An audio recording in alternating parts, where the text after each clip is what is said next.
Leo, Sun, Moon, Rising, and Venus placements, and of course, ating mga cross-watchers. Magandang araw po sa inyong lahat. Welcome or welcome back po dito sa Bono Magus PH. My name is Angel Francia Feliciano. No, in today's video, Leo, alamin natin kung ano yung mga hindi mo inaasahang mangyayari sa taong 2025. Na paalala lang, Leo, at sa lahat po ng mga nanonood, lahat ng tarot readings ko po dito ay general reading. So, ibig sabihin, hindi po lahat ay makaka-resonate. Ayan, kunin nyo lang kung saan kayo nag-resonate. Iwan po yung hindi. Alright, Leo, alamin natin kung ano mga mangyayari sa inyo sa tuang 2025 na hindi mo inaasahan.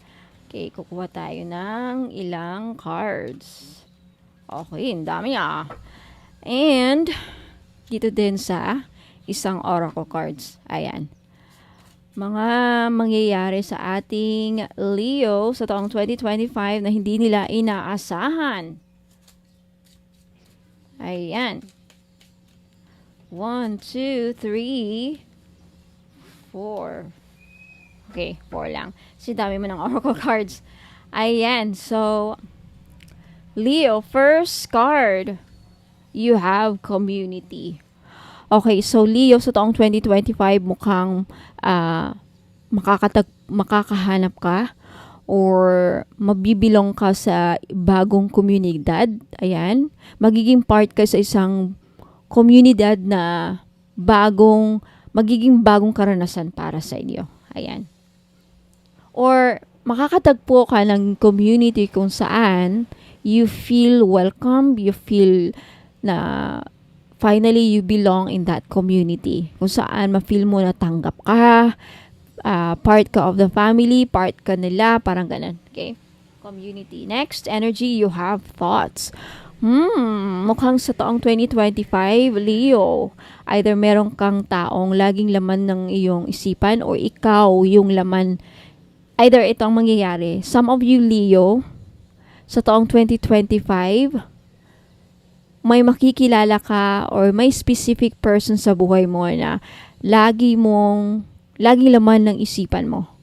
Lagi mo siyang naaalala or maaalala. Every now and then talagang hindi siya mawawala sa isipan mo or ikaw yung hindi mawawala sa isipan ng isang tao. Okay? Lagi kang laman ng isipan niya. Take it how it resonates. Ayan. Next energy, you have mature woman. Okay, big factor ito sa buhay niyo next year. Leo na lalaki. Mukhang may makikilala kang makakatagpong bagong tao na very mature woman. Okay. Next energy, i-clear natin yan. Journey, may paglalakbay na mangyayari sa inyo sa taong 2025. Leo, itong sa nakikita ko, marami akong nakikitang sitwasyon dito. Iba-ibang sitwasyon. Take it how it resonates, no? May ibang mga Leo na makakapunta sa ibang bansa para magtrabaho. Makakahanap ng trabaho sa ibang bansa. Makakahanap ng work. Could also be na yung iba sa inyo, Leo, if meron kayong mga AFAM, mukhang next year, 2025, makukuha ka na, makakapunta ka sa ibang bansa, doon kayo magpapakasal, or yun nga, relocate. Yung iba naman sa inyo, Leo, kung hindi sa ibang bansa, mukhang may nakikita akong paglalakbay dito sa Pilipinas. Lilipat ng bahay, lilipat ng location, magbiyahe, may pupuntahan, siguro magbabakasyon din, basta may pagbiyahe. Ang journey kasi pagbabiyahe. Okay? May nakikita akong big event to sa buhay mo, itong pagbabiyahe. Okay? Next energy, you have wealthy man. Wow! Leo. Madami akong nasasagap na energy dito base sa barang ito. May mga Leo na woman dyan. Mga babaeng Leo na nanonood.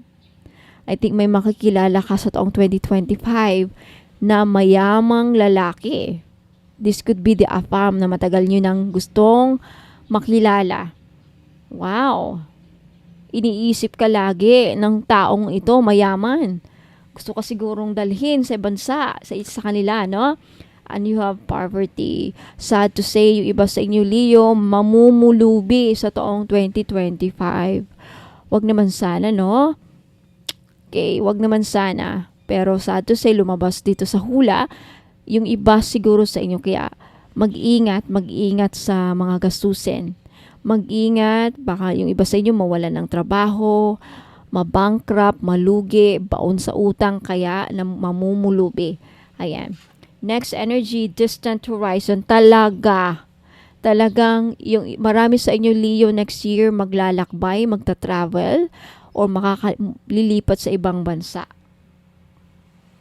Ayan o. 2 beses na lumabas itong paglalakbay. Pag-journey. I think next year, balak niyo siguro mag-tour around the world, tour around the Philippines, maging traveler. Ang anchor kasi, meron din akong nakikita ibang sitwasyon dito. Distant horizons. Malayo ang mararating ninyo, Leo. Okay? Malayo ang mararating. Ibig sabihin, yung anchor na yan, ito na yung simula ng pag-usad ng buhay ninyo. Kasi ang anchor, kasi kung yan sa tawag nun, ibababa yan sa barko, hindi aandar yung barko, di ba? Hindi magmo-move, pero mukhang nakaangat na yung anchor. Ibig sabihin, uusad ka na. At malayo ang mararating mo. Wow! Congratulations, Cancer. I want to make sure na nakikita niyo yung baraha, so let me just do that. Okay, next energies. Love! Very, very prominent sa inyong buhay next year. Okay, mukhang meron nga talagang sa love, pagdating sa inyong love life, Leo, mukhang very active ang inyong love life next year, 2025. At meron nga talaga mayamang tao ang makikilala mo at mai-in-love sa'yo. Sa mga Leo dyan na may afam, mahilig sa afam, eto na siguro yon. Papakasalan ka, dadalhin ka sa ayan. Next energy, you have dragonfly. Okay. Okay, ang dragonfly na to, ito ay nagsasaad.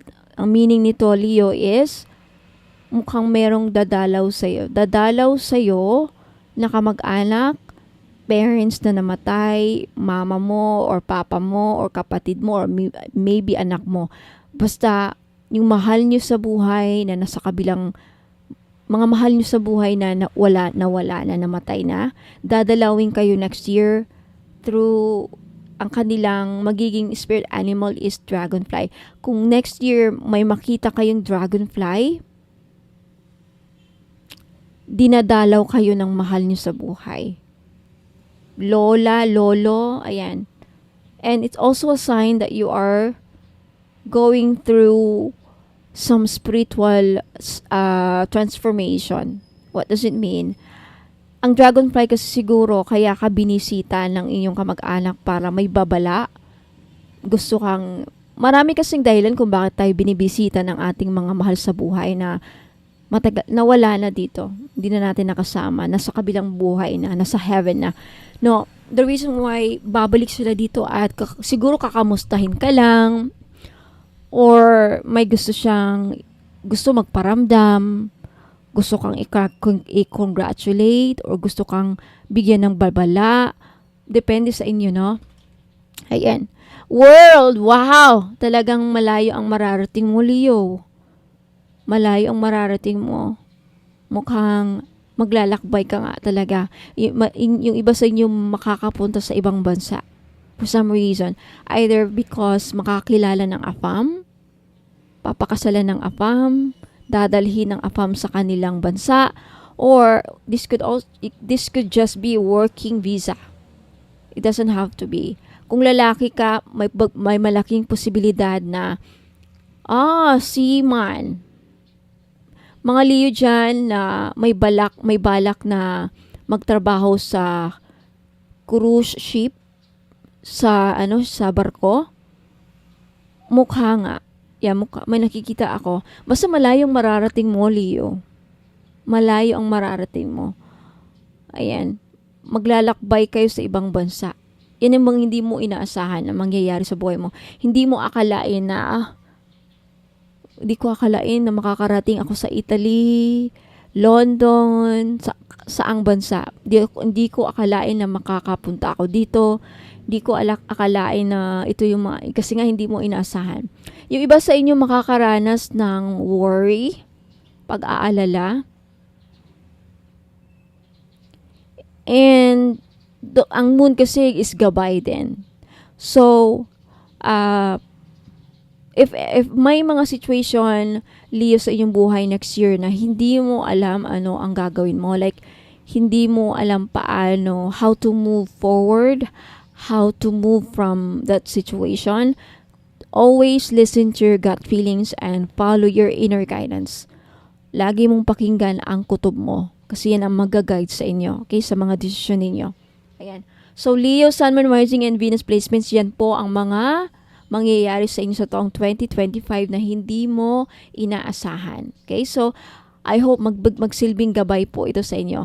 Maraming salamat, Leo. And for those of you, Leo, na interesadong makita yung mga produkto ko, ayan, punta lang kayo sa website ko, www.bonomagus.com, and magkalkal kayo doon sa website ko. Take screenshot of the items na gusto nyong bilhin at ipadala nyo sa akin. Ipadala nyo sa Facebook page ko, mga madam. Ayan, doon po ang ating transaction. Kung ayaw nyong bumili sa website, pwede rin kayong bumili sa website kung may PayPal kayo. Ayan. And for those of you, Leo, na interesado sa libreng pahula every weekend, just mag-subscribe lang kayo.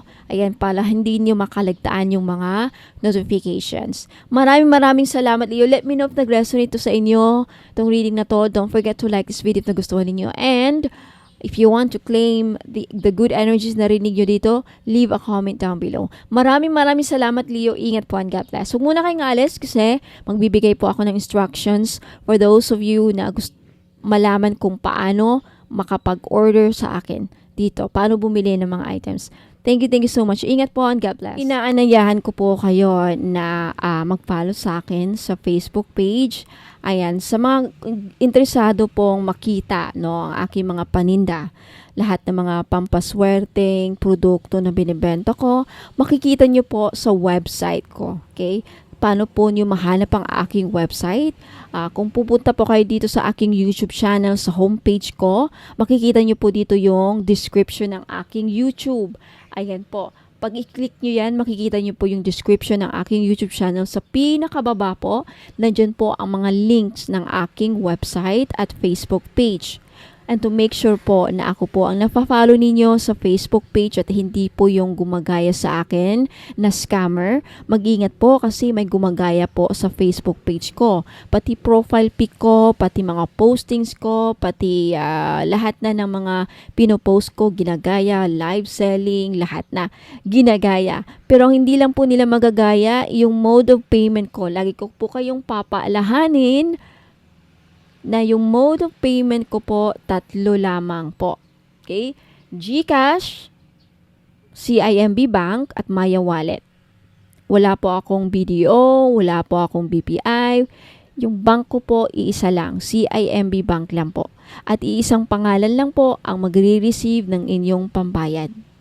Angel Francia Feliciano. Pag iba pong pangalan ang papadalhan ng inyong pambayad, ingat po, scammer po yan. Baka akala nyo ako yung isang bonomagos na nakakausap nyo, but then magugulat kayo, hindi Angel Francia Feliciano ang papadala nyo ng pera. Scammer po yan, mag-iingat po, hindi po ako yan. Okay? So ayan po. Now, punta lang kayo dito sa aking YouTube channel homepage, and then makikita nyo yung description ng aking YouTube, at sa pinakababa andyan po yung links ng aking website. Sa website po, makikita nyo po ang lahat ng produkto na meron ako. Okay, kung nakikita nyo yan, may dalawang nakalinya dyan sa taas. I-click nyo lang yan at then lalabas na po yung mga menu. Makikita nyo dyan yung mga bracelets and amulets. Ayan, i-click nyo lamang yan and then lalabas na dyan yung mga bracelet. I-click nyo lamang yung picture. Yan, para makita nyo yung description ng mga product ko. Nakasulat dyan yung benefits, paano gamitin, instruction, ayan. Balik na naman kayo. Ayan, andyan po lahat. Yung services ko, yung tarot reading, magkano, and then yung mga spell jars nakalagay po dyan. Although hindi pa totally tapos yung website ko kasi ongoing pa rin, under construction pa rin, pero at least meron na kayong makikita mga produkto and then pwede na kayong bumili. Paano bumili? Kung hindi kayo sanay na bumili dito sa website ko, okay, pwede namang dito kayo bumili kung may mga card kayo, mga PayPal kayo, may PayPal kayo. Pero kung wala, okay, just take a screenshot. Okay, so gusto nyong bilhin ng mga crystal necklace, ayan, i-click nyo lang yan mga madam at sir, yung mga picture para makita ninyo. Lalabas yung mga description, makikita, mababasa ninyo kung para saan tong crystal na to. Take a screenshot of the item, and then, pagkatapos yun ang makuha, pagtapos na kayo sa mga screenshot ninyo, na-screenshot nyo na yung mga gusto nyong bilhin, ipadala nyo po dito sa Facebook page. Dito po kayo mag-click to make sure na ako po yung nafa-follow ninyo. Ayan. Mariredirect kayo din. I-message nyo sa akin yung mga, ipadala nyo sa akin sa messenger yung mga screenshot ninyo na nakuha nyo sa aking website. And then dun po ang ating transaction. Okay? So maraming salamat. Ingat po sa mga scammers ngayon. Okay? Ingat po and good luck. Maraming salamat po.